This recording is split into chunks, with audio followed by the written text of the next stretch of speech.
예, 저희가 준비한 5위와 6위가 바로 나왔는데요. 여기에 김종인 전 비대위원장의 메시지도 있습니다. 일단 윤석열 전 총장 본인은 공식적인 언급을 자제하고 있습니다. 야권 주자 가운데는 유일하게 오늘 김대중 전 대통령 서거 12주기를 맞아서 그 무역을 참배했는데요. 기자들의 질문에 이렇게 답을 했습니다. 원희룡 후보가 이준석 대표가 후보님 곧 정리된다고 한 발언을 두고 공방 벌이고 있는데요. 김대중 대통령님의 서거 12주기 추모하는 장소에 와서 그런 세간의 정치 얘기하는 것은 난 맞지 않다고 생각합니다. 김대중 대통령님의 국민 통합 정신을 우리가 잘 배워서 국가가 여러 가지 어려움과 위기에 처했을 때 그걸 잘 극복해야 된다고 생각합니다. 일단 말을 좀 아끼고 통합을 강조한 윤 전 총장입니다. 그럼 윤석열 캠프 측의 좀 더 구체적인 입장은 장 전 총괄실장으로부터 들어보겠습니다. 국민의힘이 통합과 혁신을 통해서 정권 교체를 이루어야 되는 이런 시점에 많은 국민들이 국민의힘을 바라보고 우려를 하고 있습니다. 그러한 국민들의 우려의 목소리를 후보께서는 경청하고 계십니다. 그리고 심각하게 이 상황을 지켜보고 있습니다. 저희가 일관되게 이것이 토론회냐 발표회냐 또 시기가 언제냐 라는 문제가 아니라 원칙과 상식에 부합하는 일정이냐, 전례가 없는 일은 더욱더 명분이 있어야 되겠죠. 이번 녹취 공방에 윤 전 총장 측이 직접적으로 뛰어든 것 같진 않아 보이는데요. 김종욱 교수님, 국민들의 우려 목소리도 윤 전 총장도 경청하고 있다. 어떻게 받아들일까요? 당연히 내부에서 당대표와 후보들 간의 갈등이 만들어지게 된다면 거기에 따른 어떤 국민들의 여론 자체가 나빠질 수밖에 없는 상황이기 때문에 특히 국민의힘의 여론조사 1위를 달리고 있는 윤 예비후보 입장에서도 상당히 이 사태에 대해서는 심각하게 봐야 된다는 생각이 분명히 드는 거고요. 그런 측면에서 이 상황을 봉합하려고 하는 것 같습니다만 일단 윤 전 총장 같은 경우는 그 문제에 대해서 좀 해답할 필요는 분명히 있다고 봐요. 그러니까 왜 입당하는 과정에서 원내대표와 당대표가 없을 때 입당했는지, 그다음에 봉사활동에 참여하지 않은 두 번의 여러 가지 예를 들면 불참의 사례들을 보면서 왜 저런 행동을 했을까라고 하는 의구심이 분명히 있는 거죠. 그 부분에 대한 대답을 해야 될 거라는 생각이 드는 거고요. 지금 토론회 2회에서 1회로 줄어드는 상황인 거고 토론회가 아니라 비전 발표라는 형식으로 봉합이 됐습니다만 저는 고익적이라고 보는데요. 이게 당장 봉합됐을지 모르겠습니다만 저는 오히려 9월 초 토론회에서 윤 후보 자체가 상당히 중요한 시점대에 올라올 수밖에 없다고 생각이 들어요. 윤석열 전 총장이요? 네, 당연히 그렇죠. 왜냐하면 국민들은 그 토론회에 상당히 집중할 것이고 본인이 불참했던 이유가 무엇일까? 그러니까 말했던 본인이 충분히 준비가 잘 돼 있음에도 불구하고 절차와 과정 때문에 참석을 안 한 건지 아니면 계속 많은 국민들이 의구심을 갖고 있는 본인의 많은 실언들, 실책들 때문에 토론을 뒤로 미루려고 했던 것이 아닌지 이런 것들에 대해서 많은 고민을 하지 않겠습니까? 그런데 9월 초에 국민이 생각했던 또는 국민의힘 내부에서 지지하는 분들이 생각했던 것만큼 토론을 제대로 하지 않게 된다면 지지율에 상당히 큰 타격을 받을 수밖에 없다는 생각이 들기 때문에 지금 당장 봉합했습니다만 그 봉합 자체가 잘 준비되지 않는다면 오히려 나중에는 더 나쁜 형태로 되돌아올 수 있다는 생각이 들기 때문에 저는 지금의 봉합 또는 지금의 통합과 혁신이라고 하는 용어 자체가 진실되게 보이려고 한다면 9월 첫 토론회에서 윤 후보가 정확히 국민들에게 이런 모습들을 보여주지 않게 된다면 오히려 지금의 과정 자체가 나중에는 더 부담으로 작용할 수 있을 거라고 생각이 듭니다. 일단 보시는 것처럼 윤 전 총장 측은 심각하게 보고 있다. 이 갈등 국면에서 말을 좀 아끼고 있긴 합니다. 그리고 어제 윤 전 총장은요. 김종인 전 비대위원장과 점심을 함께한 것으로 뒤늦게 알려졌습니다. 그런데 김 전 위원장도 이준석 대표의 당 운영에 불만이 있는 듯합니다. 너무 시끄러우니까 별로 대응하지 말고 참고 지내라고 하는 그런 정도로 얘기를 한 거예요. 큰 그림이 보이지 않고 사소한 문제에 대해서 자꾸 이렇게 말이 나니까 본인을 위해서도 좋지 않고 당을 위해서도 안 좋고 내가 그렇다고 생각합니다. 새롭게 들어온 사람이 엉뚱한 공박을 받게 되니까 자연적으로 감정 대립을 할 수밖에 없는 거죠. 김종인 전 비대위원장과의 오찬 회동이 왜 주목을 받았냐면 지금 어쨌든 윤 전 총장과 이준석 대표 간의 갈등이 지금 수면 위에 있기 때문에 더 부각이 됐을 텐데 너무 시끄러우니까 대응하지 말고 참고 지내라. 윤 후보 위에 대안이 없다는 건 정가분 전 부의장의 말이긴 한데 글쎄요. 이 분위기가 조금 김종인 전 비대위원장도 윤 전 총장 손을 들어주고 있는 겁니까?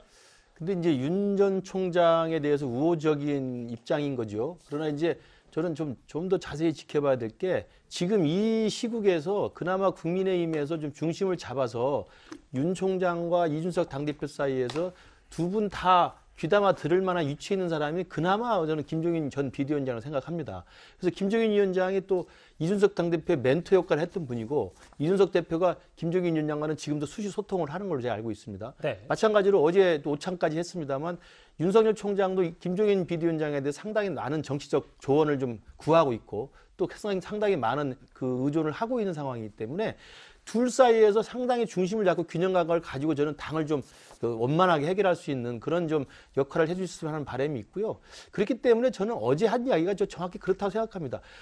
이준석 당대표도 지금 우리 모든 사람이 이야기하듯이 조금 언행을 신중하게 해라. 그리고 말수를 좀 줄이고 너무 사소한 일에 즉각 반응하지 말고 대응하지 말라는 이야기를 하고 있었기 때문에 아까 라디오 인터뷰에서 김종인 위원장이 하는 것처럼 너무 즉각적으로 사소한 일에 대응하지 말라는 이야기를 한 것이고요. 그 부분에 대해서는 저는 이준석 당대표가 그걸 받아들였기 때문에 제가 오늘 말씀드린 것처럼 어제부터는 이준석 당대표가 좀 달라지고 있는 모습을 보이고 있고요. 그다음에 이제 어제 오찬을 같이 했던 윤석열 총장한테도 입당하지 말라고 처음에 그랬잖아요. 맞아요. 근데 입당을 하니까 그렇게 당하게 돼 있는 거다. 그러니까 당신이 선택해서 입당한 만큼 참고 지내서 버텨야 된다는 이야기를 또 하고 있는 것이어서 저는 지금의 이 국민의힘의 당내 분란의 와중에서는 김종인 전 위원장이 조금 더 중심을 잡고 이준석 대표에 대해서 좀 할 말을 하고 또 윤석열 총장한테도 좀 조언을 할 수 있는 이런 입장을 좀 견지했으면 하는 바람이 있습니다. 예. 나 지금 뭐 당 밖의 인사긴 해도 그러면서 또 오늘 일부 보도를 보니까 왜 선관위원장으로 서병수 의원을 고집하냐 뭐 무리수도 지적했다는 얘기도 있고요. 뭐 다음 화면도 제가 바로 곧이어서 읽어보겠습니다. 큰 그림은 보이지 않고 사소한 문제로 말이 나오니까 이준석 대표 본인과 당을 위해서도 좋지 않다. 제1야당 대표는 정권교체가 제1과제다. 다음 장도 또 한번 같이 볼까요? 이준석 대표가 얘기를 한다고 해서 또 순순히 듣는 그런 성격도 아니다. 김종인 전 비대위원장도 뭐 옐로카드 혹은 레드카드까지 이준석 대표에게 던진 건 아닌지 모르겠습니다. 그러니까 김 위원장이 보통 얘기할 때는 이제 정치적 자락을 깔고 하는 얘기가 굉장히 많아요. 근데 이번에 이준석 대표에게 한 얘기는 순수하게 정치 후배에 대해서 솔직하게 조언을 했다고 생각합니다. 그거보다는 이제 서병수 그 선거관리위원장 그 관련해가지고 얘기한 건 이제 여러 가지 그 정치적인 자락이 깔린 것 같아요. 보통 이제 만약에 이번에 그 윤석열 그다음에 김종인 두 분이 협력을 한다면은 이번 대선에서 굉장히 중요한 하나의 그 이벤트가 되고 전환점이 될 수도 있는데 두 분의 관계는 동지라기보다는 어떻게 보면 좀 계약적 관계일 수도 있는데 김종인 위원장은 늘 일을 하면서 조건을 내세웁니다. 그리고 그 조건이 충족될 때 이 일을 받아들이는데 이번에 아마 윤 전 총장하고도 얘기하면서 만약에 자기가 역할을 하면은 대체로 이러한 구도에서 내가 역할을 할 수 있다 하는데 선관위원장도 그 중에서 굉장히 중요한 그 포지션이 될 수가 있습니다. 물론 본인이 뭐 선관위원장 맡을 수는 없지만 서병수 지금 그 위원장은 뭐 부산시장도 하고 의원도 여러 번 하셔가지고 충분히 자격은 있어요. 그렇지만 동생분이 지금 이준석 대표의 비서실장이기 때문에 아무래도 조금 좀 편파적일 수 있다는 논란에서는 자유롭지 않을 수 있지 않습니까? 아마도 김종인 위원장이 누군가 선관위원장을 염두에 두고 이 얘기를 한 것 같습니다. 예. 정 의원님, 당내 내부 사정을 누구보다 잘 아시니까 김종인 전 비대위원장이 이렇게까지 얘기한 건 당 내용이 어느 정도 깊다. 그러면 김종인 전 비대위원장이 중간에서 역할을 할 건지 윤 전 총장 측의 손을 더 들어줄 건지 어떻게 전망하세요? 저는 김종인 비대위원장이 뭘 할 역할이 없다고 봐요. 왜냐하면 저 정도의 조언은 내부에서 다 하고 있거든요. 예. 뭐 말수를 줄여라, 즉각 응대하지 마라, 뭐 SNS 이제 아예 하지 마라, 뭐 여러 가지 얘기들을 지금 다 하고 있는데 그건 누구나 할 수 있는 거고요. 그 당 대표는요, 잘 생각을 해보세요. 그 전에 황교안 대표는 법무부 장관을 지내셨고 국무총리를 지내셨어요. 그런 분도 당 대표 하시면서 보셨잖아요. 실수도 많이 하시고 결국은 또 실패하셨고. 그다음에 그 전에 당 대표들도 보세요. 이 여의도에서 몇 선을 하셨어요. 그래도 잘했다는 칭찬 받으신 분 제가 볼 때는 많이 없으세요. 예. 그런데 지금 한 번도 경험해보지 못한 36세의 지금 당대표를 우리 야당이 뽑은 거예요. 그러면은 지금까지 지금 2달입니다. 2달 사이에 잘한 것도 있고 못한 것도 있어요. 그러면 그거를 어떻게 우리가 해결하고 협력하고 관리하고 갈 것인지 이제는 우리 당원들과 사실은 주변에 있는 저를 포함해서 기존의 정치인들이 그걸 보여줄 차례라고 저는 봐요. 예. 왜냐하면 이준석 당대표가 갖고 있는 경험이 없는 부분, 앞으로 이런 거 걱정은 이전부터 처음부터 다 나왔던 거거든요. 그래서 제가 볼 때는 지금 그 당대표는 이거 있잖아요. 눈에 보이지 않는 조언이 사실 도움이 필요합니다. 뭐냐면 정치는요.